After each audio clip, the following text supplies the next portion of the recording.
And Nice. I'll tweet a lot, or I'll. So it's funny because there's no tweeting on Nostr now. I want to call them squarks, but Pablo and Gigi were like, no, no, we're not calling them squarks. Um, all right, real life, by the way, Eric. Okay, it's working. Great. So we are live, by the way, for all our listeners and followers and my subscribers. Yeah, we're live on YouTube and LinkedIn. Erik Cason, welcome to the show. Welcome back to the show. We haven't been talking to one another for ages, I guess. How you doing, man? Good to see you. I'm good. Yeah, I think it's been like yeah, it's been like 3 or 4 years, so it's Jesus been a little Christ, while. time flies by. Oh my God, I can't believe that.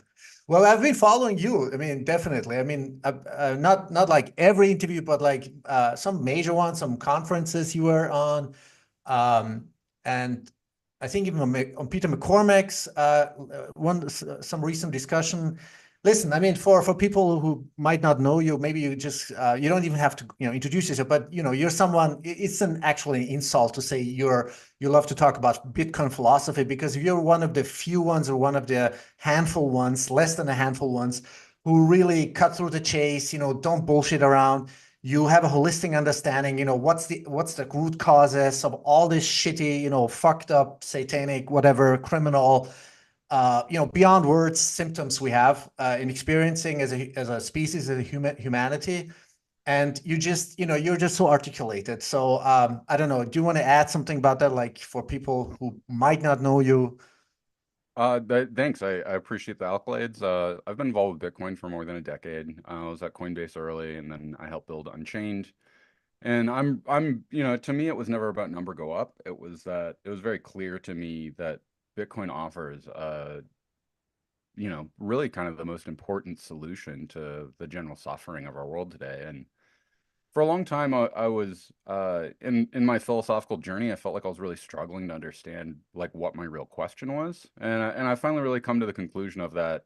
Very similar to most phenomenology and continental philosophy. Like to me, I'm really concerned with the question of what does it mean to be human, and specifically like what does it mean to be human in the 21st century, where we have the internet, we have the tools of cryptography, and we also face this sort of global nihilistic cloud of darkness that seems to be consuming everything because, well, like a cabal of evil, child-eating, satanic individuals seem to be running most of the global economy and the political system. And like that's really dark to look at. And for me personally, like I would find no light at all within that, and it would be only darkness, nihilism, and frankly, death if we didn't have Bitcoin. Because to me, what Bitcoin is, it's the first real social contract that implements the law in a way that's novel because it's no longer involving punishment and prohibition as functions for that law to operate. Like it just operates purely through cryptography. And vis-a-vis cryptography, like that allows for a totally new form of law that collectivizes us in a way that's never been seen in humanity before. Yeah. And before we start recording, I mean, we're just talking, let's just say in general, we're talking about like our, private lives and our kids and homeschooling. We talked about Daniel Prince, who is like totally, the expert on homeschooling, and he's got like a vast knowledge. And the thought that I had before I even, started opening up this Zoom call is with you is that this live chat is I was like, gee, when you have kids, everything fucking changes. I mean, fuck low time preference. You start thinking like in decades, maybe in centuries ahead. Like how many children, in our case, our 3.5-year-old daughter gonna grow up. Is she gonna have a life? I mean, what about the magnetic field of the Earth? Literally, I mean, most people are like so detached from reality, from facts, from evidence-based reality that I talked to Daniel Prince, and he has got some similar issues with, to be honest with you, with other Bitcoiners. Now he talked. He talked. Oh, by the way, I was positive about you because you're so open and you're critical. You have a holistic understanding, comprehension of the reality of the truth that's going on. Because you start thinking into the future, not like days, months, years. We're talking about like decades ahead. Like what's going to happen in the 2040s, 2050s, and we know by I mean, I don't want to go too fast and too like right now into the, all kinds of rabbit holes. But it is about, like how is our existence, literally our human existence on this planet going to look like in the 2040s, 50s, knowing that the magnetic field of the Earth has been and is decreasing, weakening by orders of magnitude, at least 5% per decade. Hmm. And we're talking about the last 150 years up to now. So we can talk about this later, but I just want to have like a sort of a more, yeah, just look and feel, and for our audience, like where do you stand right now? What about your children, homeschooling, everything? Always, of course, rooted and connected with Bitcoin. Yeah, I think first of all, to meet children are really important in the process of having children because now having another individual like on the planet that you share a true consanguinity with and that like they actually have real blood relations and you can see yourself in, to me, like that's a deeply transformative process that I fundamentally believe people that don't have children cannot connect to that. And it's not for a lack of want or commitment or other things. Like it's really just about skin in the game in a very real way. And so that being said, I noticed for myself that with state-based education, and sadly, like people in Germany don't have the possibility of being able to actually homeschool their children. Uh, what I've found from that is that like there's very scary dialogues that get initiated that create really damaging long-term structures and not being able to address to your children like, yeah, like I understand the state does give us social services, which could be good. And they also like murder people openly, like outside of the judicial context. To me, that's really important. And you don't get educated about that really in elementary, middle, high school. And that's a really important factor because to me, I want my children to understand that like the state isn't here to help you. Even if you do get guidance and sponsorship from them around things, that ultimately is part of a much broader structure that's very alarming to me because to me, part of the lies that we live within is that a lot of the dialogue that comes from general liberalism, whether it's conservative liberalism or left-leaning liberalism, is that it's extremely insincere. It wants to talk about all of these great things the government does, but it doesn't want to acknowledge the systematic murdering of people. And one of the things that makes me really angry is like one of the things my child came home with me and told me after being in the third grade was they got lectured all day about how the environment's being destroyed and it's big bad evil corporations that are doing it. If we just elect the right people, we can stop them evil corporations. And I was like, well, I appreciate that because corporations do damage the environment frequently. But like, was there any talk about the U.S. military's environmental destruction? He was like, what? I was like, well, the United States military has caused for more environmental destruction than anywhere else in the world. For example, when we blew up the Bikini Islands, we took all that radioactive material, dug a hole on an island, and dumped it in and covered it in concrete. And now it looks like that's probably going to flood, and that's going to then get into the entire Pacific Ocean and probably kill most marine life. Was Mhm. that covered by the how the evil corporations did that? Oh, because it wasn't. That was the United States military. Is that So for regular? me, that was Sorry, regular public school, or what kind of school is that? Like, this was actually a charter school, uh-huh. which in the United States, a charter school has more broad freedoms to be able to do what they want, but in the same way, because they do get a fair amount of state sponsorship, there's certain minimum standards they need to have. So the direction I went with choosing to homeschool my child was that we're not doing any of the charter school, and we're also not. There's certain standards that you can meet for them, and they'll give you like $3,000 in tax credits or something. But to me, like that's part of their game. So we rejected that, and we're kind of building out a much more holistic program that involves lots of gardening, woodworking, other sort of skill sets that I believe will serve him better in the future. And to me, like this is part of a much more broader responsibility is that anytime that we allocate our responsibility to the state, they're going to manipulate us in particular methods and forms to make us more subservient to them. And for me personally, I'm not interested in that. And that's also connects much broader to like who and how do I want my children to be in the world? And so like I pay my children their allowance in Bitcoin. And when they ask for dollars, I say, yeah, you can get dollars, but like you need to pay me in Bitcoin first. And I've been very pedantic with them about trying to educate them about that, like Bitcoin is real money. This is what we save in. And it's funny to see them follow price action and they'll be like, "Oh, I want to buy this thing, but like the price has dropped." And I'm like, "Well, like yeah, like maybe you should wait and when you're not upside down anymore, the price will correct and like you'll actually have even more money than you thought." And it's just been really fun to see that education and kind of having them get it. But on a bigger note, like one of the things that alarms me the most is that there aren't serious conversations about the future and about the very deep and alarming systematic problems that don't seem to have any, not only really being addressed, but like they're not even acknowledged. And to me, like that's part of the gigantic global nihilism is that there's so much darkness going on that to really try to engage in it, like means that you will go into existential anxiety. And if you don't have a real answer for it, like it's terrifying.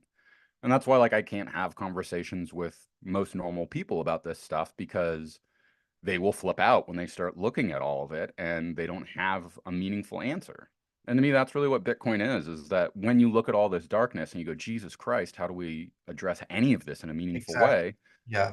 This is my If you problem. follow the right line of reasoning and questions, you eventually discover like, oh, Bitcoin actually is an answer to this. And a lot of times it's not actually Bitcoin, it's the cryptographic substrate that's making Bitcoin and that allows for proof of work and allows for us to use, uh, to prove what's being said cryptographically as opposed to needing to trust somebody.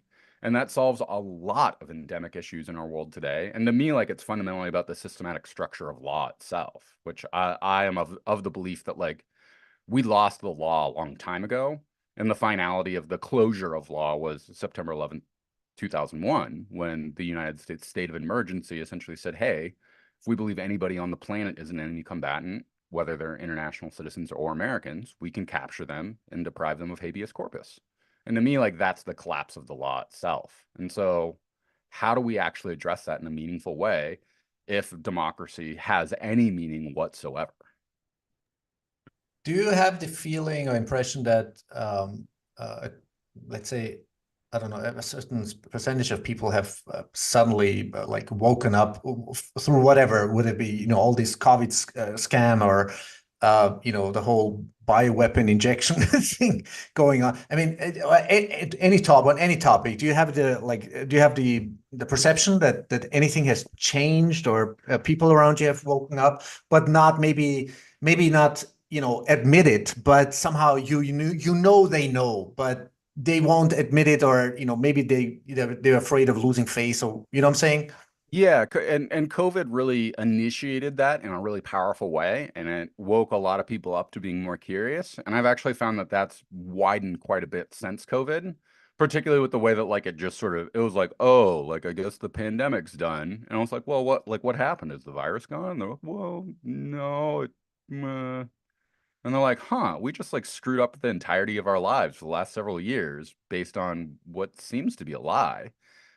And it's interesting because like I still have some normie associates that like every once in a while the COVID thing comes up, and it's pretty scary to me at how often you get the alternative dialogue. They go, "Well, it was a dangerous virus, and it like killed a lot of old people, and like we really needed to protect them." And I'm like, oh, okay, like I appreciate that's what your belief, but like if we look at the statistics, like is that actually true? And like again, like I really want to empathize that like it's really scary to go into the belief that maybe our government actually did inject us with a bioweapon that they were intentionally doing gain of function research on through Chinese channels. And again, like I really want to emphasize, I get that's scary. And what I've found really frequently is if people go that deep, they'll be like, well, why would anyone ever do that? Like, why? That doesn't make any sense. Why would we want to release a bioweapon? That doesn't make any sense. And I go, and it's really scary because I go, well, if we look at the history of pharmaceutical companies in the United States, what seems to be their primary motive? Exactly. Look at the And, history. Yeah. and they go, well, I guess it's to make money. And I go, yeah. And they go, well, they would never compromise the health of millions of people to make money. And I'm like, you'd think that, but if we actually look at history and we look at what the largest criminal fines that were ever levied in human history, it was against pharmaceutical companies Yeah. for Yeah. lying to people Yeah. and And lying to people that's in just ways on the that killed surface. thousands of people. Exactly, but that just isn't on the surface, Eric, right? I mean, the thing is, you were just elaborating like it's so fucking evil out there, so much evil, so much satanic evil that it's really hard. You need to put on really lots of silk, like super soft silk gloves, because you don't know, how you're gonna, how are you gonna maneuver the whole discussion? Because, I mean, you're trying, your best, because you want to help, you want to educate, you want to inform, you want to empower the people around you.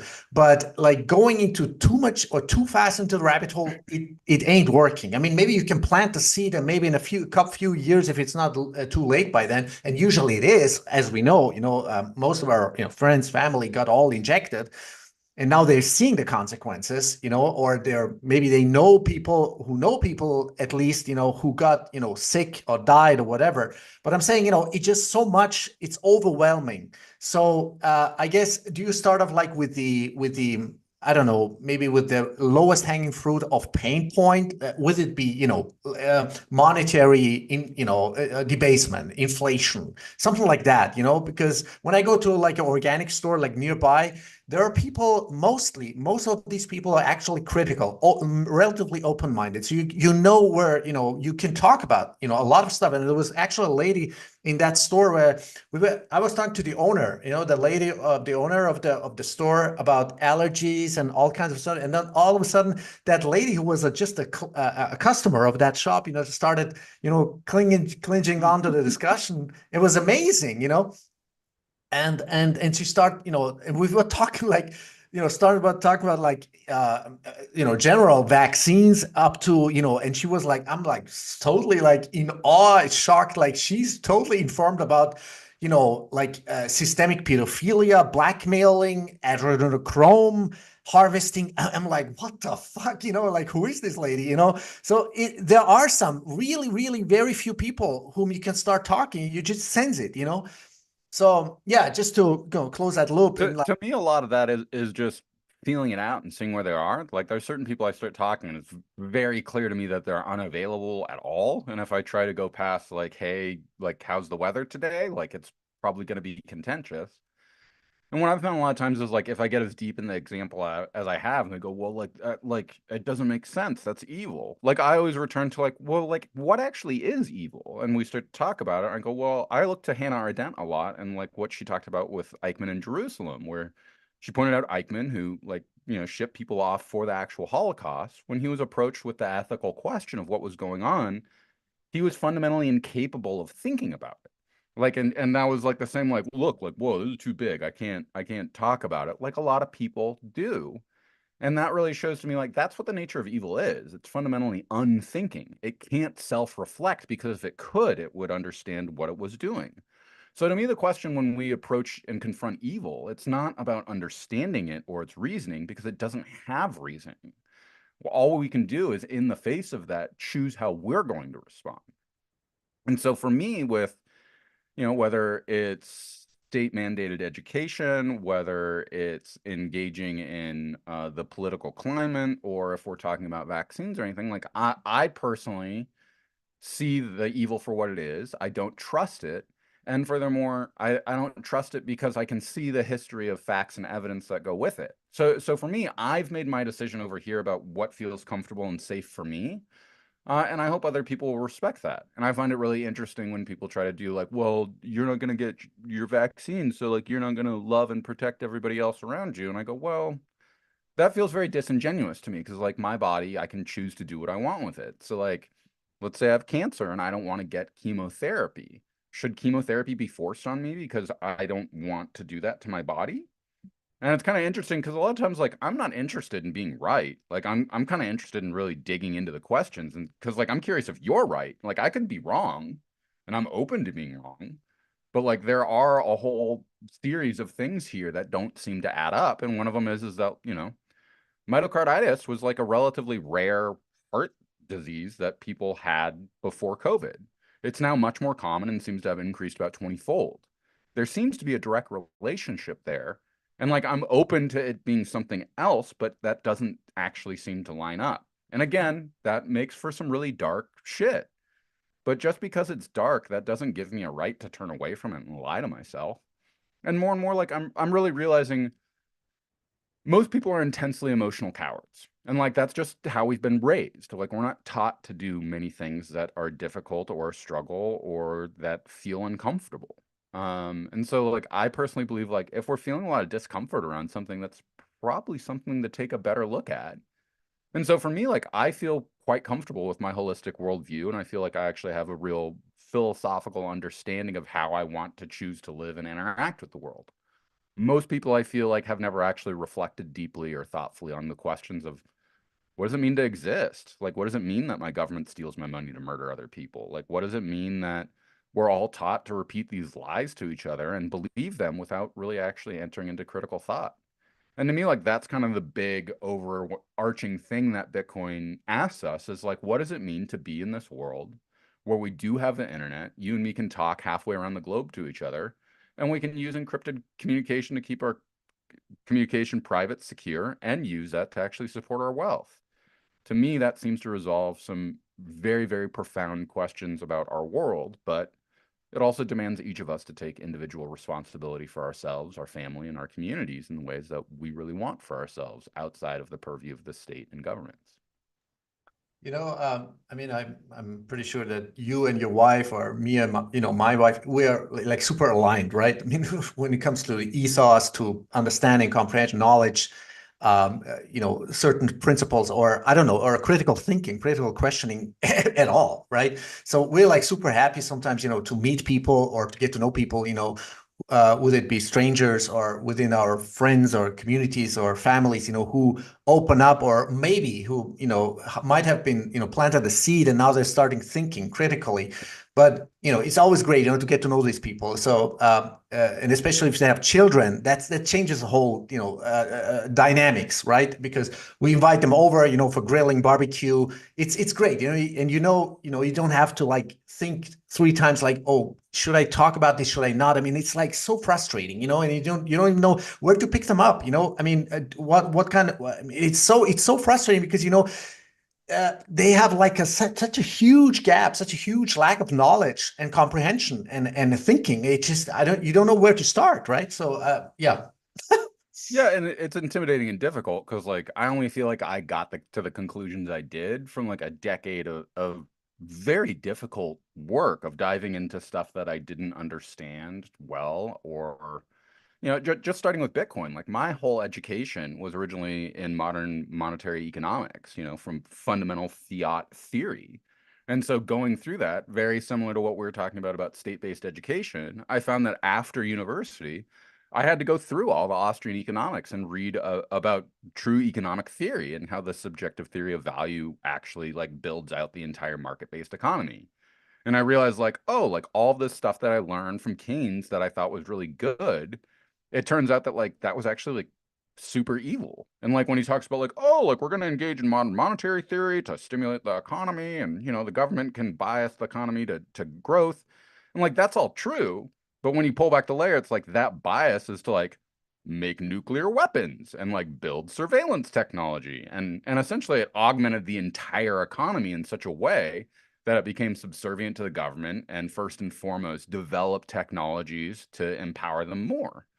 And like it's pretty terrifying to get that, but I also only understood that through reading through all of economic theory, understanding that real economic theory was destroyed with the gold standard, and that now we got this replacement that's biased towards the government that develops the entirety of the global world economy to be subservient to them. And that's like an abnormal, freakish development. And then like that launched me into deeper philosophical inquiry about like, well, we're supposed to have law, we're supposed to be ruled by this way. Like, what does all this mean? And as I dug deeper and deeper, I got more and more answers. So now when I'm barbecuing and somebody's like, man, like the prices at the store are so high, and go, yeah, like, are you aware of why inflation is created? And they're like, yeah, them damn greedy corporations want more profits. And I'm like, huh, that's really weird. Do you think they didn't want profits in 2017? And they're like, no. And I'm like, did we have as bad as inflation in 2017, even though the corporations were just as greedy? And they're like, huh. And a lot of times, like, while it's annoying to me that we have to start at level one, I find a lot of times, like, if they're available, I can definitely throw out a lot of bait for them to be like, oh, you want to know more about economic theory? Like, you should read Anatomy of the State. Super good. Like, oh, you want to know more about laws? Like, you should read Batista. You know, like, oh, you want something about philosophy? Like, you should start with beginning with Heidegger, you know? And Yeah, like, yeah. I But they find have if to be they're open, interested, right, Eric? They what have to was be that? open, right? They have to be open. That's a critical, I mean, issue or key. I mean, how do you open them, right? I mean, some people, take psychedelics. Like, I mean, we are open to psychedelics because it's one key of many. But sometimes it's just a conversation. Sometimes it's just a pain point. You know what I'm saying? Like, how do you open someone? Once they're open, then you can, just feed them whatever information, books, documentaries, films, interviews, podcasts, whatever that is, right? In all honesty, like I'm not interested in opening people anymore. Like I've been hurt too much from trying to do it, and I found that like if people are available for it, it's way easier and like it's a much better experience for my soul. And so what I've actually found is like my wife is really into the idea of the free birthing movement, which is essentially like Right. get pregnant, like don't go to the doctor, don't have any of the reviews, and then like you birth your baby. And it's really interesting because like the entire idea is to like have your life at stake in giving birth, because like that's what all women throughout all of human history had to do. And that's part of what made life sacred, was that like you literally had to engage in a sacred process where like you could die. And she's super interested in that. That's super terrifying to me for a number of reasons, but like I fully support it because I do think transforming, because she's really big and we've been doing a lot of pretty interesting philosophical work, which has been really amazing together about what is the masculine feminine dynamic? How did it get so fucking messed up? And that like there seems to be a really interesting origin at the basis of like how birthing has been fully medicalized into like a systematic thing that is done to women.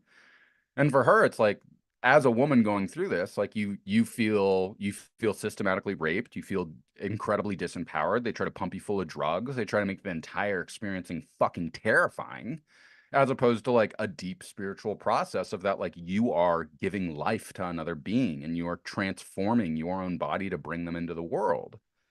And so through those dialogues, we've also connected that to like, yeah, like women being radically empowered in this way is extremely threatening to the state. They will absolutely attack you top to bottom. And that any woman involved in this work absolutely needs Bitcoin. And it has nothing to do with number go up. It has to do with government not destroy your life.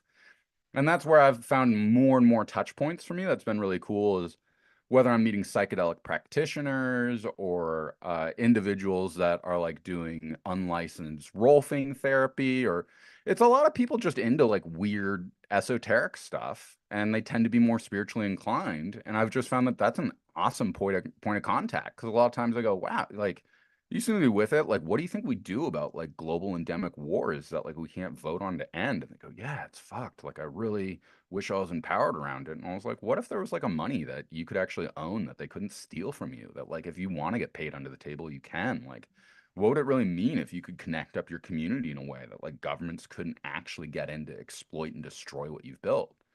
And like now they're like, like, does that exist? And I go, yeah, like you probably have your opinions about it, but they're probably wrong. And let me tell you why. And they go, okay. And I'm like, Bitcoin. They like scoff and they go like, no, like somebody already told me about Ripple and like I know crypto. And I go, well, if you think Ripple is crypto, you're like absolutely wrong. And let me tell you why. And then we usually have a really awesome 2.5 hour conversation where at the end they're kind of confused and I kind of shove the fire hose in their mouth. But at the end, they're like, I'm going to look into this. Like, let me come back to you with more questions later. And yeah, it's been pretty cool. I've probably got, maybe 6 different threads with different people going where they reach back out to me every few months. They go, hey, like, I just want an hour conversation to talk about it. And for me personally, because it's like so fulfilling for me, like, I'm like, this isn't consulting or anything. It's just having a conversation with a friend, trying to lead them where they need to go. And for me, that's been really rewarding. And frankly, like, this is my life's purpose. I don't know why or how, but to me, really trying to get people to think harder and really connect with how are we going to change our world in a meaningful way for everybody is really important. And most people aren't available for that, and that's okay. And I'll be open to if they come back around at another time. Yeah. People like you and me, I mean, we're so many others, within the, let's just say in the broader, Bitcoin space community. I mean, we've somehow found our, not only our ethos, our sense of, purpose of life and now the essence of, having a child, raising child. This is just, it's just so overwhelming sometimes even for me, it's because it's so, because I mean, to be honest with myself, I mean, you become sort of vulnerable, right? When you have children, it's like right? You open up yourself, to this whole everything, right? But because this is the essence, right? It's the seed of the essence of love, of nurturing, of deepest unimaginable empathy. But anyway, I was gonna say something else, and it's like, um, when I talk to people, it's like, I mean, I sense that in the last, let's say, few years, or especially in the last couple of years, I think the environmental conditions or the psychological conditions.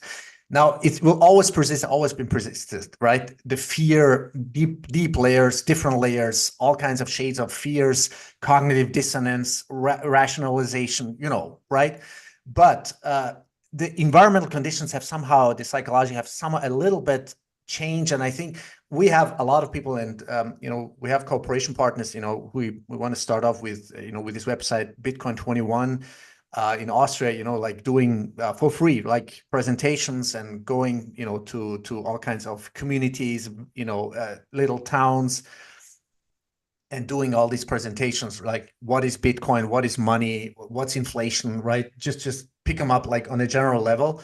Nice. But even if you go like to certain stores, or there's like a shop, like a, what do you call it, like a tire, who change tires, right? And Yeah, just tire we shop. found out like a couple of years ago that he had already been like accepting Bitcoin for many years, right? But only on chain, nothing fancy. And then I persuaded him, to get a Lightning wallet. So it's great. And it's like right around our corner. So you see, the world's so small, right? So do you have the impression, the perception that things have changed around you? Like, it's more easily, like, besides the whole, so-called, conspiracy theories and woo-woo and evil stuff. But do you have the feeling you can, like, initiate a discussion with people more easily? Uh, I think so. I usually kind of throw out a couple pieces of bait to kind of see how they take it and what their opinions are. I think more interesting for me is like I've had a number of people kind of in my little community reach out that are Bitcoiners who they're like, oh, like I heard you on podcasts. I was surprised to see you're in the area, and yeah, and we've just met up and had really great conversations. And for me, like the entire ecosystem's so far advanced now where it's really interesting of that, like it's very clear to me there's an actual zeitgeist going on. Like for really for like my first 5 years in Bitcoin, it was a lot of existential, like, I don't know if any of this is gonna work. Like I'm totally 100% in. Like I don't know if other people will get it either. Cause like maybe I'm seeing something that's just a figment of my imagination. But really, after the block size wars, I found a lot of people because like for me, what the block size wars represented was it wasn't clear if Bitcoin was going to become this corporate tool, and it's still not clear if that's going to happen, particularly with some of the other capturings going on. But at least what happened in the block size wars to me was a very meaningful amount of resistance came up where people were like, no, like we're not corporate Bitcoiners, we're cypherpunks. This is peer-to-peer money. It's not designed for the state or corporations, and we're going to fight for that in a meaningful way. And so at that point, like this whole plethora of actors sort of popped up where I was like, oh, like these are my people. And as we connected more, I realized like Bitcoin's just the tool we're all using. Like the greatest truth is like we're all truth seekers and we're all individuals that have that as a hierarchical thing in our lives that's really important to us. And that's why when we ask these questions, we find when other people are with us, like they want to pursue that truth as well. Whereas what I would say is like a lot of normies, they reject that and want to run away from it. And for me, like those normies will always reject and run away from that until they have their own existential event where they go through their dark night of the soul and really come to terms with what's going on, which may not happen. Whereas people that seem to be available have already gone through that nihilism and blackness, and they're available to actually go, is there a way out of this? Like, is there an actual thing we could do? Is there a way to find light? And I go, yeah, well, like it turns out like we're actually in a cave, and like all the shadows you see on the walls, like that's not from natural light. That's from shadows that have been created. But if you want to climb with me outside of to the entrance of the cave through all of that darkness, which I get is super scary, we will find light. But like you need to follow me if you'd like to, and here's how we'll get through this. Um, so yeah, I feel like it has transformed quite a bit. I feel like we're actually just at the beginning of all of this because the thing that strikes me the most is that like over really over the last 2.5 years or so, like I've traveled probably about 200,000 miles, just like traveling around the world, going to events, talking to Really? Bitcoiners. Wow. That's Yeah, yeah. Like I've been all over Asia, all over, went to the Middle East, was all over Europe, spent a bunch of time, went to Australia, New Zealand. with All of your this was to meet family? Bitcoiners. With your What family, was like, that? alone or partially alone or what? Or This was mostly alone. Usually it was to like go to different conferences that were going on, whether they were big or small. And then usually there was like tertiary events that were private that I got invited to. And what struck me more than anything is like I've now met hundreds of people who like very personally confess to me that were like I've like had transformative spiritual experiences through Bitcoin. It's kind of wow. fucked me up. This seems really weird. And I always kind of laugh and I'm quite jovial and I go, look, like I'm sorry, like I don't mean to make light of it. I'm like, but I've had dozens, if not hundreds of people come to me and say these things. And so for me, like this is actually kind of normal. And I want to let you know, like lots of people see this, lots of people feel it. And so when you go into an environment like that, there's such a high frequency of people that are like kicking ass, doing creative things, really building, really intelligent, dynamic people. So like anytime I go into that environment, I'm like, oh shit, like we're winning so fucking hard. The development here is so much more beyond anything else. And then more interesting too is like I've gone to a number of shitcoin conferences too, and most of that's to kind of observe what their conversations are. And they're not to be pejorative, but like they're very superfluous, shallow conversations that's usually like, oh, we're gonna like get really rich. I'm like, okay, so and then what? And they're like, what do you mean? I'm like, okay, so like you're rich. Like now what happens? I'm like, I like buy a bunch of stuff. I'm like, cool. And then uh and like and it's really interesting because like I actually find that so many because like the naked truth to me is what it is that so many people are engaged in this existential terror that's involved with saving in fiat money where like you can never actually do it because it's always evaporating. So it's just like pure schizophrenia of like get as much money as possible. And so like they're never able to actually connect to like what if you had all the money you ever needed? What if maybe even it's deflationary? And like what if money wasn't your primary motive pursuit? Like what would you actually do with your life if you just had to create things as opposed to try to make money? And they're almost like, "What? Like why would you want to do that?" I'm like, "Well, maybe we have different values here." And so Yeah. for me it's been really powerful to understand that like Bitcoiners are really interested in first and foremost producing and creating and like solving problems in the world in a really, really meaningful way. Whereas my experience with shitcoiners are like they're really interested in making money and like they really believe what they're building is great. But like this is always the fundamental flaw that I find kind of at the bottom of what they're talking about is that they're like, well, yeah, it's like really decentralized and like it's peer to peer. And I'm like, but you're the founder, right? And they're like, well, yeah. And I'm like, and like you own like 20% of the total tokens? And they're like, well, yeah, but like I built it, so I deserve that. And I'm like, okay. So like, can't I just up, like, couldn't I just tell you that like guys showed up at your family's house with like firearms and were threatening them? And like, wouldn't you just give me all the money or like the keys that control that wallet? And like, is it actually decentralized or cryptographically secure if like I can attack all the different founding members? And they're like, huh, that's weird. And so to me, like this is what connects Bitcoin back to actual economic war theory is that like Satoshi Nakamoto chose to be an anonymous individual and use perfect forward secrecy in order to protect himself because like if he was a real human being today, there is no conceivable way that like he would actually not be a captured individual, which goes to prove why cryptography and the actual war theory that goes with it is so important. Um, okay, now that's interesting. Okay, so let me make a, quick jump to not connect the topic, but you see all these people like Michael Saylor and all this ETF garbage.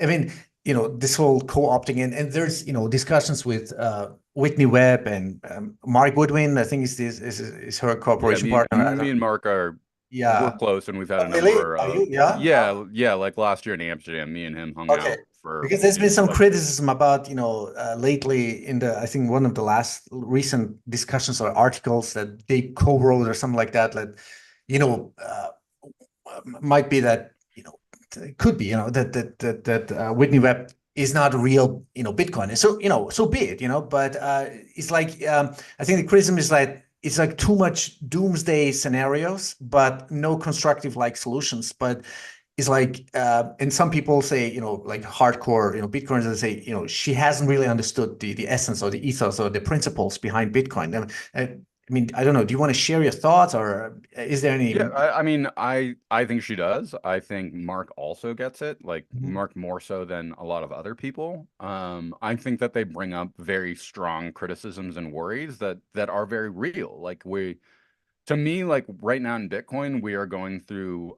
like a second civil war. Yeah. But the difference is that this is a Cold War. And part of that Cold War is figuring out who and how mining is going to be controlled, who and how on and off ramps are going to be controlled, how CBDCs are going to get integrated into this, the relationship that Tether has to Bitcoin. And like all these are very strong and important criticisms. To me, it doesn't actually collapse Bitcoin at its base for a number of reasons. And me and Mark had a lot of dialogues about this. Is like this is one of the reasons that I won't shit on inscriptions, is because to me inscriptions has very powerful techniques that haven't been applied or utilized thoughtfully yet. There's been some cases like I really liked what Project Spartacus did with inscribing the WikiLeaks war logs that Julian Assange was in prison for on Bitcoin as a proof of concept for like future genocides. In addition to like, I love the fact that an individual reached out to me and they're like, yo, like I just like put plans for a 3D printed gun like on the blockchain. I was just like, fuck yeah. Like that's the stuff I'm really interested in. And that's the stuff that even if the PayPal mafia and all these people control 90% of mining, they still can't get around it. And to me, a lot of the core cryptographic techniques that Bitcoin offers and the ability to have a public chain to that you can exchange not only wealth but data on is really important. And so like I think a lot of their criticisms are very strong and important. Like the only other critique that I would have about their methodology of journalism is like they really connect the dots a lot. And they do really good at being like, these guys are all on the same board, these guys hang out, these guys are friends, and like this is the entire concept of what like what a limited hangout is. And I think that in that observation, it's really important. And also it fails to neglect that a lot of people aren't like involved deeply in these conspiracies. Like they're much more of adequate puppets that happen to find themselves at the right place at the right time, and they're dumb enough to be manipulated. I think that's most of the individuals that are involved. And then I actually think the very top echelon of individuals are like part of like the child eating satanic cabal that's like sacrificing people and like really trying to pull all the strings. But I think 90% of the people are relatively innocuous. In addition to the fact of that, while all of these connections are made, to me, it's really important to understand that like at the basis of it, like these people are all criminals and liars. And so like trying to actually get them to orchestrate amongst themselves in a meaningful way where like there can be mutual positivism is like a really difficult thing, I think, for that class of people. And to me, like that's one of the keys that really makes Bitcoin work at its fundamental basis is that like even if we have the PayPal mafia and all of these people in Western governments working together, there's nothing that they can do about individuals that are in China working together and individuals that are in Russia working together. And like this is what comes back to war theory is that like Bitcoin has been deployed wide enough and is important enough now that we have entered into the prisoner's dilemma of game theory between nation states. And the problem is that like even these super wealthy individuals are always beneath those nation states and how they work together. So a great example is like trying to get somebody like Jeff Bezos and the king of Saudi Arabia to work together will never happen. Like they are clearly have strong enmity between each other and they will war with each other. That's to Bitcoin's benefit. Like that's really important. Same thing, like you're not going to get the CCCP working with the American government for Bitcoin censorship. Like they're going to actively work against each other to do that. And like that's the field that Bitcoiners are going to be very successful in. I also want to say that, like, while being a big fan of both Mark and Whitney's work, like, I haven't read the through the full chain of custody article. It's like an hour long read. But I think like what I have read of it, they bring up many important points that I think a lot of Bitcoiners aren't being very thoughtful about their criticisms, that they're trying to kind of push them away and be like, well, that's not, I don't know. And so, Mhm. like, for example, like I think Bitcoin ETFs are just dangerous across the board. I think they're stupid. I think it fundamentally violates the idea of what Bitcoin is, and I think that this is a path that they want to capture Bitcoin through, and they probably will. And furthermore, most Bitcoin is deployed to private wallets that are held by individuals. If Bitcoin goes to the moon, that will be advantageous to them. I've found that as the price goes up, there tends to be a lot of Bitcoiners kind of chill out and they're just like, like the world's still shit, but I'm rich, so it's okay. I think that's part of their strategy to implement it. But like the problem is that like they always fail to deal with this radical 10%. And so like there's a radical 10% of Bitcoiners that are just like, yeah, now I'm rich and fuck the state. And like I'm gonna use my power to destroy the state. And it's really interesting because to me, like that's the most sincere economic development that's going on is a bunch of Bitcoiners understand that like, okay, we're gonna go to a Bitcoin standard. Having companies that have BitFlow is unequivocally the most important. And furthermore, like the entire internet is up for grabs on the redevelopment on a Bitcoin standard. So like I can get really, really rich. I can develop something that's ethical and moral and a company that'll last for hundreds of years. So like there's like a very strong incentive to build against these people. And furthermore, to like trick them as well, to like go to the VCs and be like, yeah, yeah, you should like give me a bunch of fiat because like I'm gonna help you out. And they'll be like, yeah, yeah, like here's all your fiat. And then it turns out that like you can actually use their money and power yourself and not necessarily need to be on their side. And so to me, like Bitcoin's really interesting right now because, and I always saw this development of that, like you got anarchists and they went to the capitalists and they were like, yo, like, what if I made you fighting the state the most profitable thing you could do? And they're like, yeah, like, tell me more. And as they're developing these things, they don't really understand that, like, that's them bringing the Trojan horse into Troy. Mhm. Is there anything else beside? I mean, what's been we've been thinking about like that we should think about or be careful about like besides the ETF, garbage and everything else and the co-opting strategy and the stable coins, and which by the way, I respect totally the work of Mark Goodwin and with the web, especially about stable coins. I think they're totally on spot on this. But is there anything else like it's concerning? I mean, and I think everybody's present to this is just censorship and the manipulation that's going on in social media on a whole. And I mean, to me, that's one of the reasons my book, Crypto Sovereignty, why I feel so strongly about having given it that title as opposed to like Bitcoin sovereignty is that like cryptography is fundamentally what gives us the praxis of being able to build all these tools. And Nostr is an amazing and excellent example of that. And I think this is just the first of a suite of tools that we'll get to where we will get peer-to-peer decentralized encrypted file sharing. We will get, VoIP telecoms. We will get, all of these things that eventually become tools and praxises that we use. But with that being said, like I feel very strongly it's always going to be a minority of people that lead it. And that's really Yeah. what my interest is in. And that's one of my strongest criticisms of democracy is like, I'm not interested in voting in a collective where 51% can choose to ask the other 50% to kill themselves. Like Right. I'm really interested in a small radical minority that is the intransigent minority that maintains the standard. Always, You know, always been like that. and Like so like within one of the me, things a lot of 2 or 3%. people Right. they talk about like like pushing for new op codes like opcat or something like could be Mhm. very dangerous, and I agree with that. It could be very dangerous, and I think that like there's always the option of ossification, and not like we can just sit back and just run Bitcoin as it is today and we'll be in a decent position. um but with that being said, like I do think there's lots of dangerous things going on. I do think the general status number go up. Like I'm just a conservative American that I believe in the political climate, but we really need to limit it. To me, like those guys aren't my allies. Like they're just soft status that just want the state to operate for them. And like I understand the appeal of that perspective, and I'm not interested in it. Like I'm interested in destroying the state and making it non-functional so that like we can discover what the organizational process for humanity will be after this. Because I'm convinced that like the internet unequivocally is the most powerful piece of technology that's ever been created. It's global, it's available for everybody. We can encrypt it. I don't see why this shouldn't be the basis of a totally new form of political system. And when I say a new form of political system, I mean like the same transition that happened in 1776 with the Declaration of the American Republic. Like at that point in time, every nation on earth was fundamentally a monarchic one. And the idea of representative democracy was pretty ludicrous. And within 100 years, every country on the planet was now a representative republic with some kind of parliamentary form. And that was like very, very novel and unexpected. And so, like, I don't see why we can't create a new global political collective based on the internet, based on these technologies, and based on our ability to use them and collectivize ourselves in a meaningful way. With that being said, I think a hell of a lot more suffering and difficulty has to happen before that thing produces itself. Hmm. Huh, that's pretty interesting. Your take. Yeah. Let me see. Before, let me just post this our live chat on Erik.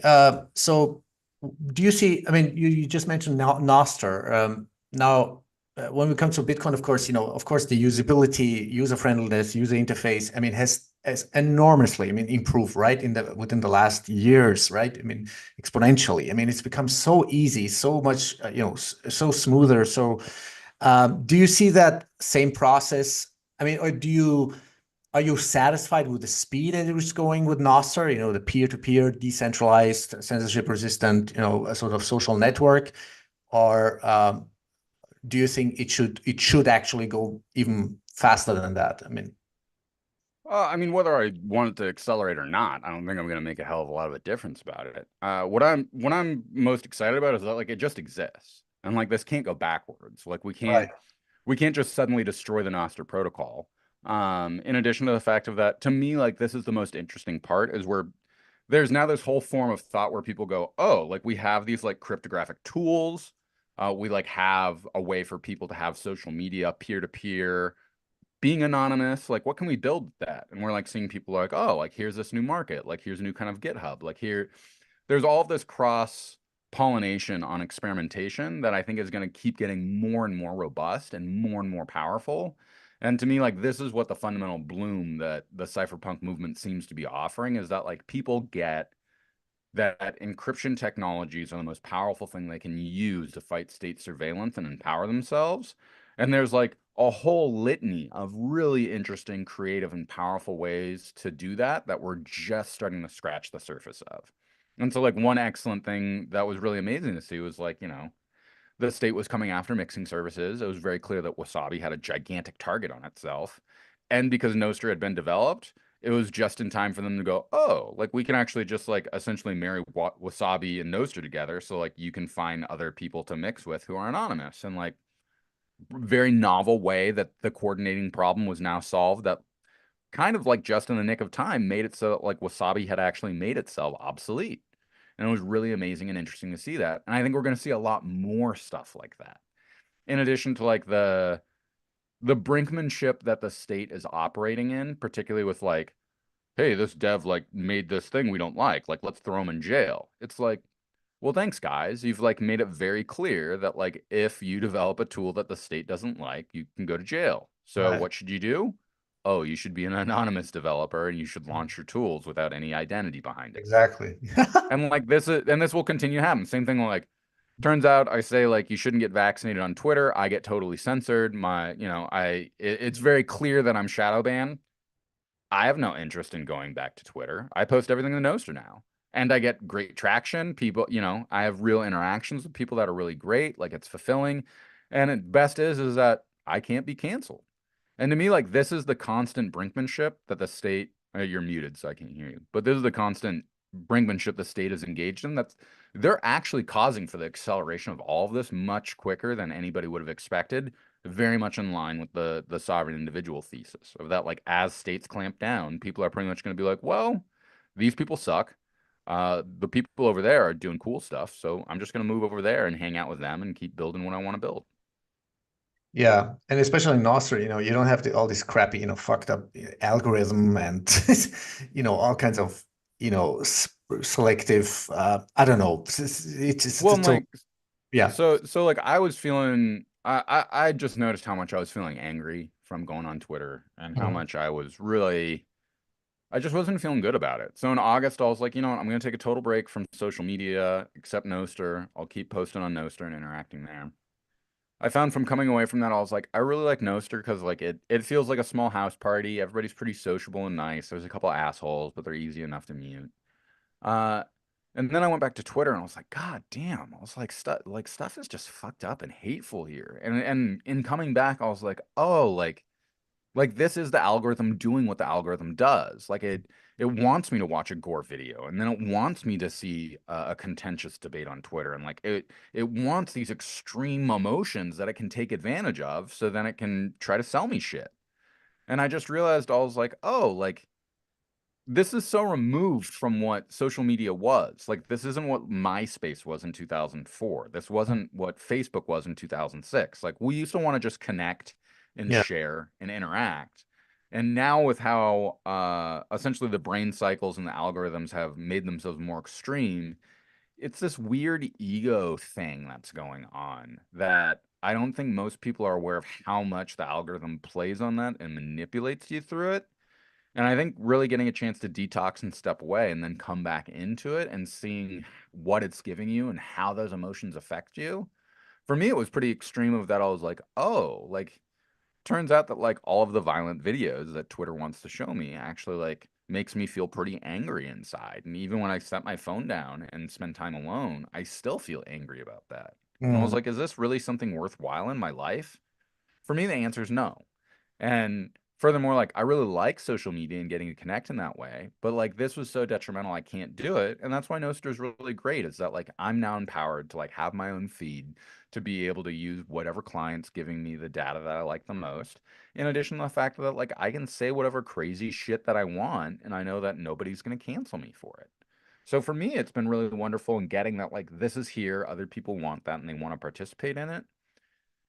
And like the most exciting thing to me is like they can't kill Noster. Like the more people that get on it, the more dangerous it becomes, the harder it becomes to start muting people. And yes, there's a plethora of issues that come with that, but very similar to Bitcoin, you can't kill it. And like those technologies are so important because like that's their superpower. You cannot kill them. So it means that you can just keep building forever on top of that. And Exactly. more people get more invested in that. And so for me, like I'm really interested in building because I've been thinking more about doing a podcast and doing my audiobook and really trying to do like a deeper philosophical presentation of crypto sovereignty.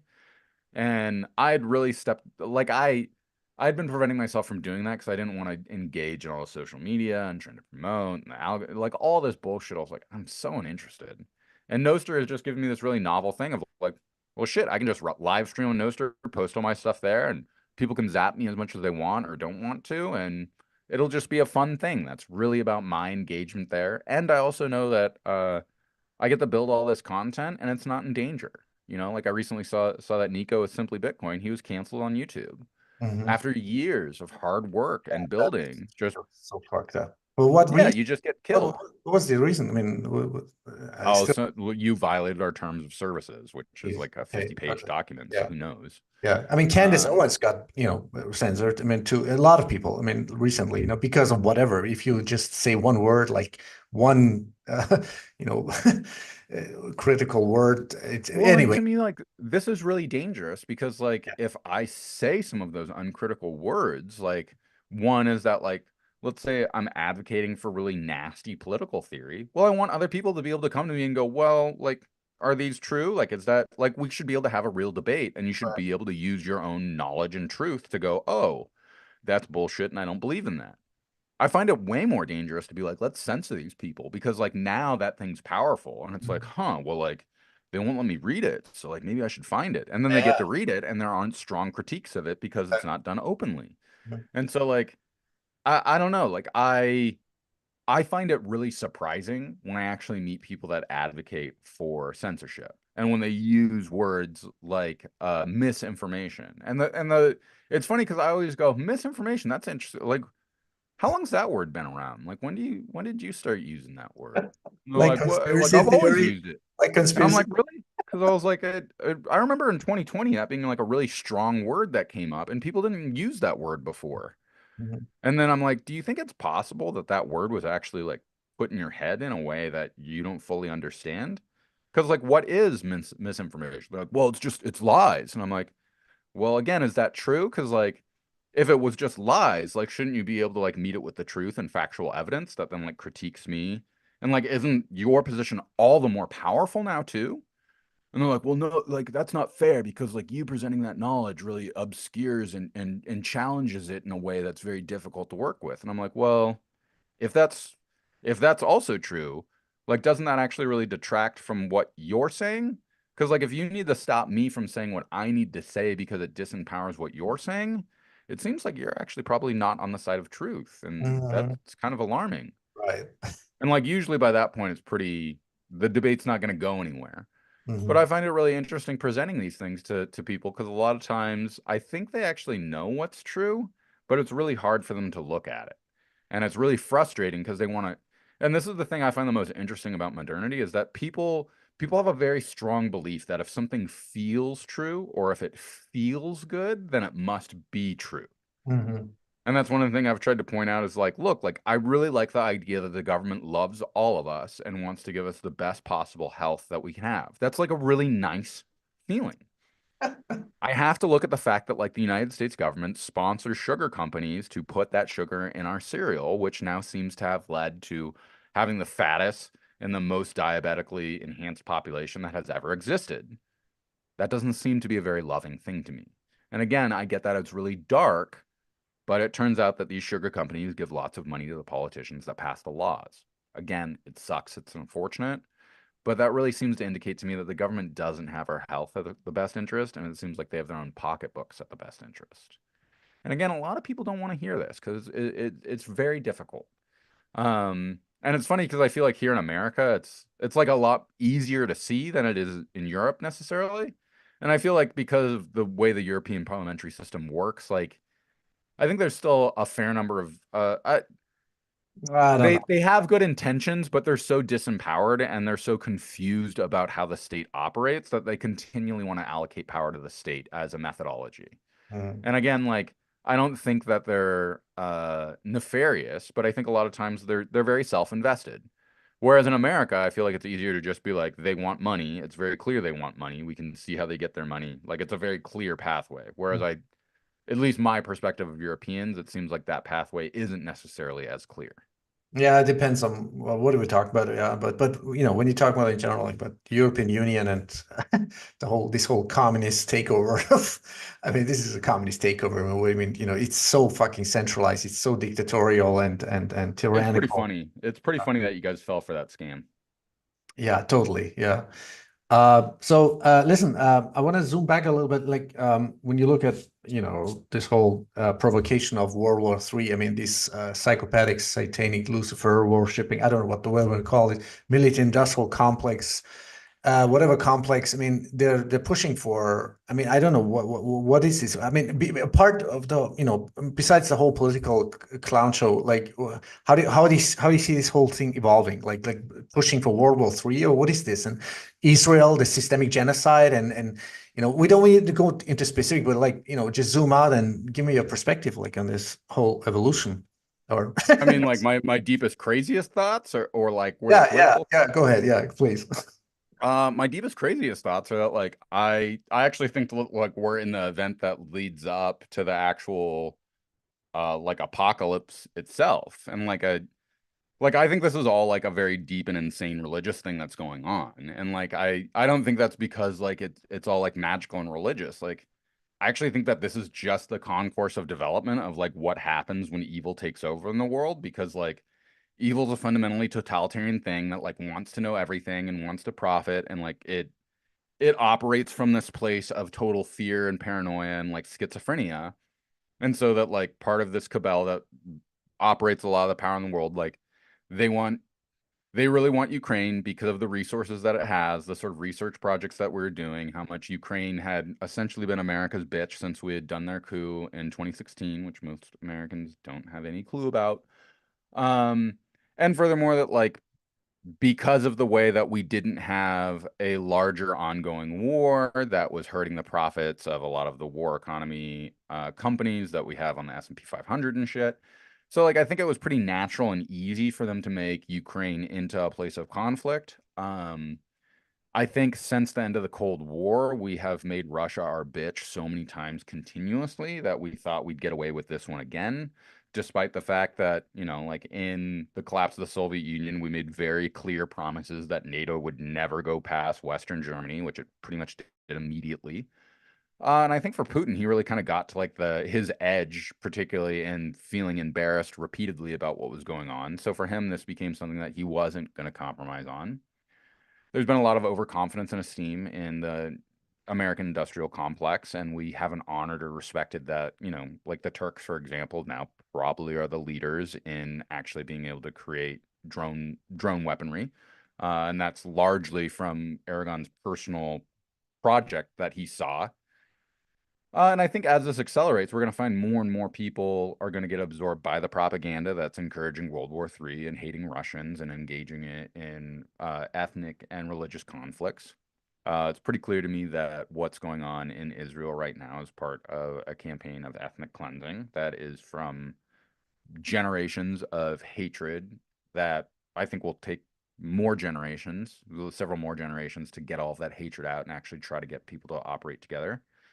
And I think as this escalates, like there will be a large war in Israel. I do think that that large war will absorb various factions. I won't be surprised if like the Ukrainian war and the Russian war sort of get absorbed into a larger conflict that's in that area. And I think as it plays out, people are going to start deploying much more radical rogue AI technology that we'll probably lose control of. And that when we actually find that there are rogue killer robots out, like that's kind of when people are going to realize that like shit has fucking broken in a very extreme way. And that's when we're going to start to see it like, oh, we're actually like in a conflict with like fundamental evil that's like trying to destroy the world. And they might be very successful with it because like between Putin and Biden, like they can unilaterally choose to destroy the world. And maybe they'll do that because like, well, one is demented, like because he actually lacks cognitive facility, and the other's demented because, well, he seems to not have much of an ethical basis for life and is a sociopath, which is why he got in the position that he's in. So it's pretty dark overall. But with that being said, like where I think I'll be fine where I live at. Like I'm prepared in a number of ways to deal with nuclear fallout or anything else that comes from it. And with that being said, like I'm finding more and more people actually are like, wow, they're like this is like really dangerous. And most interesting is like because I live in California, which is like liberal hub of the world. I've found it deeply disturbing at how often I meet people that are purported liberals that are just like Ukraine 100%. And I'm like, I thought you guys were the anti-war party. And they're like, we are, and Putin's starting a war, so we're finishing it. And I'm Oh like, my God, this is brainwashing to the, oh my God, to the square. it Jeez. is, and it's really sad because like, and I tell them straight up, I'm like, you know, like I used to be a liberal because to me, like unequivocally, my most important political perspective is that like I'm uninterested in financing or participating in murdering people that I don't know. You know, like, and they're like, well, what if they're terrorists? And I'm like, then they're terrorists. And like, maybe you should go kill them personally, but like, please don't get me involved. Like, I'm not like, well, they killed other Americans. And I'm like, that's really unfortunate for those other Americans. Like, just because the same state claims to have sovereignty over both of us does not give me a real relationship with that person. In fact, actually, I have a much stronger relationship with the Cambodian who had his arms blown off because I feel really bad that my government did that. And I feel a moral obligation to stop any more of those people from losing their limbs. So please don't involve me with it. And please don't act like just because we're both Americans that that means that we should hate people of other nationalities because our government told us to do that. Wow. Listen, okay. You know, when I zoom back sometimes and reflect together with my wife and some other, few people that, are totally like, totally informed and open. Sometimes I'm like thinking, we have a daughter, she's like 3, and she's like, okay, what's going to happen like 2040s, 50s when the magnetic pole shift, happens. And we know that for a fact it's going to happen. It's just, we're in the midst of a lot of cycles and people just, dismiss it because they haven't even studied, they haven't even researched it. It's just a lot of information has been suppressed.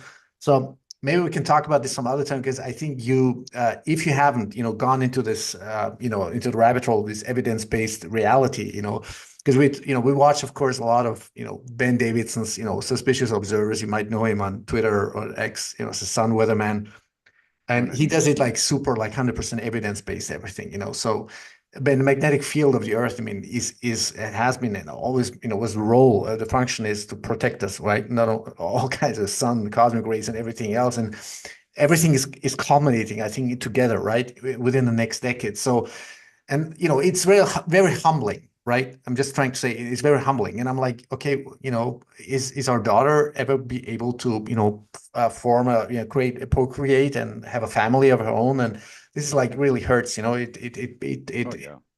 so, because you have children, I'm like, okay, how far do you, like, on a positive note, like, to wrap this, maybe I could talk to you 2 hours, maybe we can, extend this some next time, but do you see on a positive note, like, now besides, going back to the roots, doing regional, local stuff, forming communities, all these things, and then Bitcoin, like, how should we go about, like, with our lives then? In all honesty, like I think this all actually culminates into an extremely powerful global movement at some point in time where we actually realize that we are empowered, that most people want peace, that most people want a money that's functional, most people want governments that aren't spending on their military. And like as more and more of us connect on these decentralized social media platforms and have real conversations with each other that seem to have awakened from 2020, I think that we actually become a large enough and powerful enough movement that we can challenge state structures and powers, whether democratically or not. And that as those things collapse, that like part of that dialogue is going to be like, look, like there are very, very, very fucking serious problems going on right now that like we have to address as a global humanity. And it's very clear that the current forms and structures of government aren't going to solve that. So like how do we deal with the endemic nature of all of the waste that's been dumped into the ocean? And how do we like clean that up in a meaningful way without forcing people into that? Like when the magnetic poles shift, like there's a number of very extremely alarming problems that come from that like we should actually be prepared for in meaningful and thoughtful ways. And like in that movement that's going to liberate us from nation states and from the tyranny of fiat, I think there's also going to be a bloom of understanding that like it's not just about defeating that system, but it's about creating the new system that's actually going to serve and aid everybody in dealing with the very extreme problems that are coming. Like one of the things I find truly terrifying is the way that the idea that if we give the governments enough power that they can change the weather, that it goes, well, look, guys, like environmental destruction is like very real and very, very important. So why the fuck haven't we addressed stuff like deforesting? Because like that's like a real thing that we could do. Same thing like here in the United States, like we have massive forest fires that go on continuously that cause for huge amounts of carbon to be released in the atmosphere. Why the fuck don't we actually have like essentially like a fire military unit that organizes communities to like go respond to these kind of crises? And I think that like as all of these dialogues open up and actually become available for people, I feel very similar to the Enlightenment of that like we're at the time that has come for us to present a real and good argument for why humanity has now stepped past the nation state and why we now need to become network nation states or some totally new technological form that can actually address the real problems that we have. And I feel confident that over the next decade, as that dialogue builds, more and more people are going to look at the very serious problems that are going on and go, you know what? I'm not doing this anymore. Like I'm gonna go with those crazy Bitcoin people. I'm gonna start building my community. I'm gonna start growing my own food, and I'm really gonna start empowering myself for my self-sovereignty and the sovereignty of my community. And as that blooms out, I think all these communities will start to connect up and synthesize themselves into what I think will be a truly global international syndicate.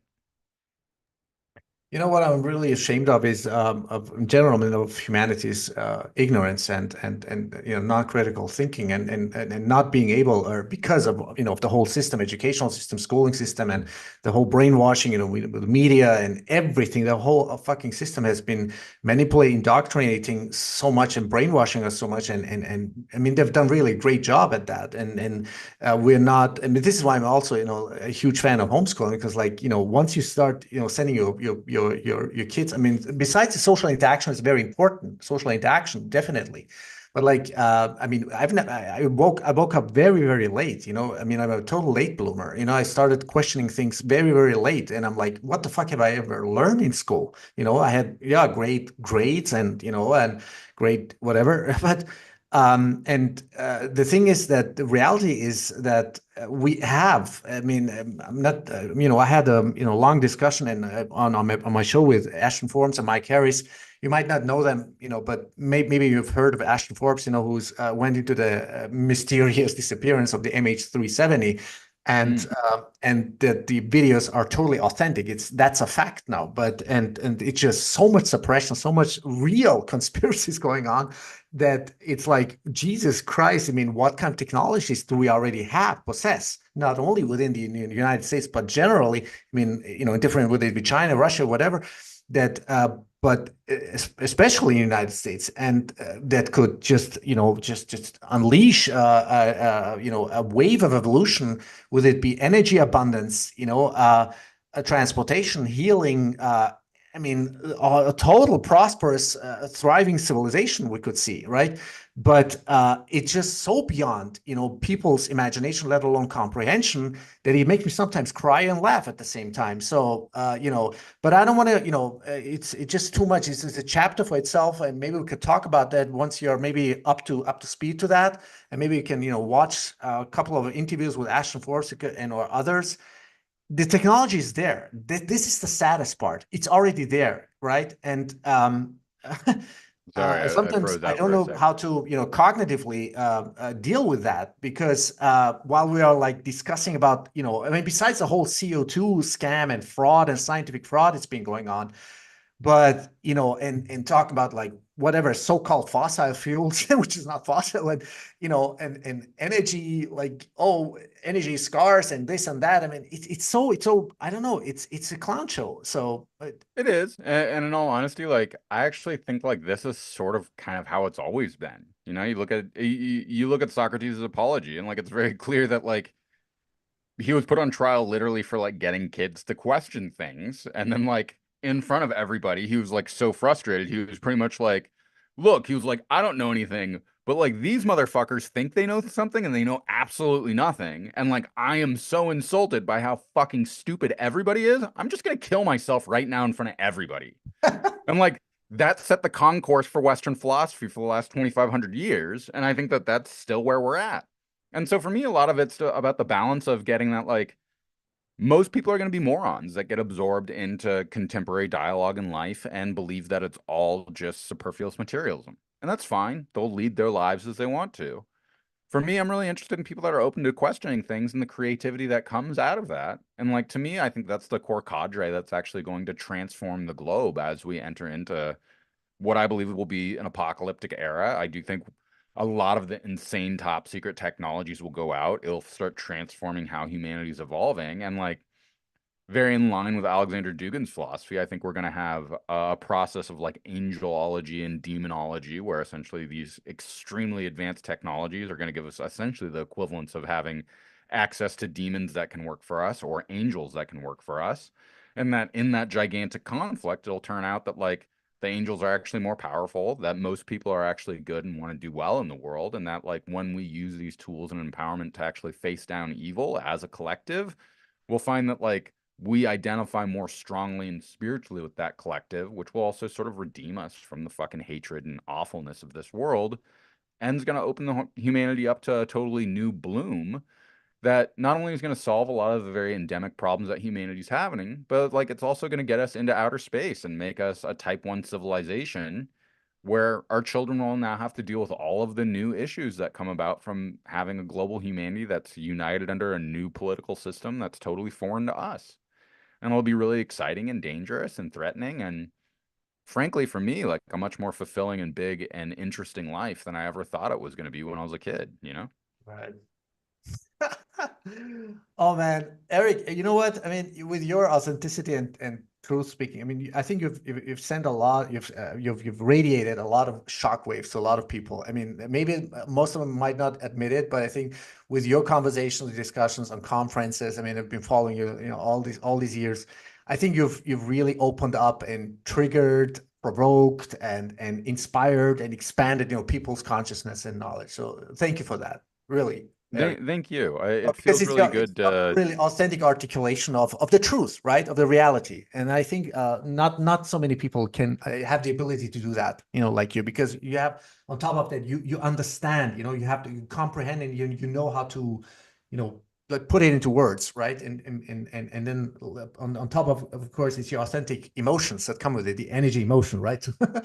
So thanks. yeah. Yeah, it's taken me a long time to sort of lean in and really start to gather that more, but I'm feeling more and more comfortable with it, and I'm feeling more and more called to really understanding that, to me, philosophy, it's not an academic process, but Mhm. it's actually much more of a performative thing of allowing people to entertain and engage these really big and sort of different thoughts of like what does it truly mean for us to exist here? And like what does it mean that we have these powerful technologies that like you and me get to talk right now, that like we can exchange money with nobody being a middleman between us. Like that seems to have really profound implications that like I want to invite people to dive in with me and really be curious about like what does that really mean if everyone in the world were to try to do that, or even if some of the people in the world were to do that, and what does it mean for our children and our children's children? And like let's go deep together on this, because I think that if we really allow for ourselves to be in awe and wonder of how truly profound this is and what it can do for humanity,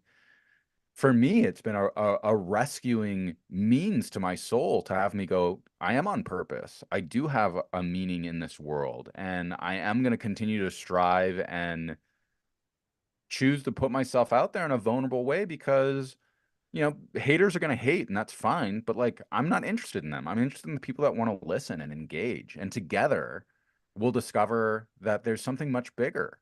And so for me, like getting to sit down and have the dialogues with, John Vallis and Princey and all of these friends that I've made throughout this community, we both learn so much from each other. And we Oh have yeah. such big dialogues together that have us both coming away feeling really fulfilled. And to me, like that's the point, is that together we're going to learn a lot more through our pursuit on the journey of truth than we are going to be alone. And so like I invite anybody who had inklings of curiosity here to lean in.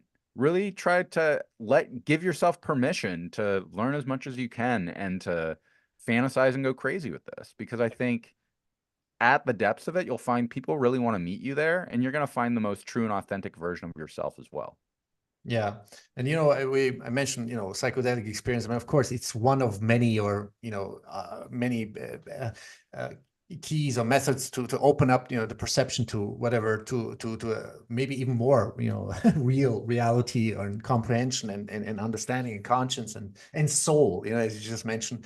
So and because that's a problem, I think, with humanity, or as a human being. I think we are so, unfortunately, so physically, materialistically, physically attached that we keep forgetting that we have we are soul, right? It's whatever, I mean, I'm trying always to connect the dots between science and spirituality, magnetic field. Because I'm a huge fan of the advocate of the unified field theory.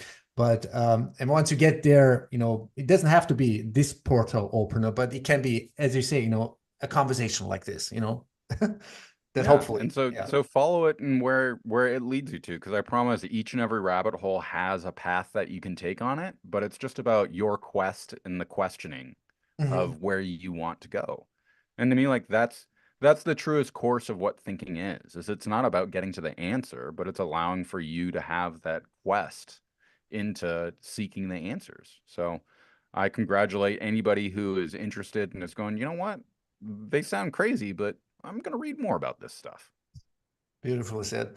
Say, did you now? What's the title of your book, or the audiobook? Are you still working on it, or I'm still working on the audiobook. My book here, Crypto Sovereignty, I exactly? released last year. It's just a series of essays from my website, cryptosovereignty.org. And it just deals with, it's really a plethora of different essays that deal with much more esoteric topics around sort of the spirituality and the much bigger philosophical conversation that I think Bitcoin implements. Because to me, Bitcoin at its basis is a thought experiment about what it means to be human in modernity, where nation states are trying to capture us vis-a-vis technology, and how Bitcoin and cryptography empowers us against that. Oh, you're a legend. Erik, where can people find you, and where can people buy the book, download the book, or eventually You maybe? can buy the book on Bitcoin Magazine's website, or you can get it off Amazon as well. I'm going to be just nuking my Twitter account in the near future, so if you haven't had an opportunity to get on Nostr, I highly recommend it. Please Google it. You'll find many different clients that are available. In addition to, it'll give you a little bit more cryptographic background and understanding how and why we've built this decentralized, censorship-resistant platform that really can replace, Twitter and Instagram and all these others, because turns out that those people are actually exploiting you in very nefarious ways, and you should empower yourself to take back your own power so that you are not selling everything Exactly. out. Yeah, yeah, yeah. I So, got it. and you can still follow me on Twitter for the time being, but I will be nuking it sometime in the near future. Yeah, no, I can definitely highly recommend. I mean, it's become so easy. Also, the user friendliness is getting easier. I mean, I'm mostly primal.net, and I think it's just a great tool. Yeah. Absolutely. All right, my friend. Well, much All love right. to you, and yeah, we'll connect again and have a deeper conversation in the future. Please send me a Yeah, couple data points that you'd like for me to review or I videos to will. watch, and we'll have a discussion. Okay. I was going to mention that. Yeah, I'll do that, All Eric. right. Well, much All right. love to you and your family, and thanks for the great conversation today. Well, best wishes, Eric. All right. Talk to you Be soon. well, my friend.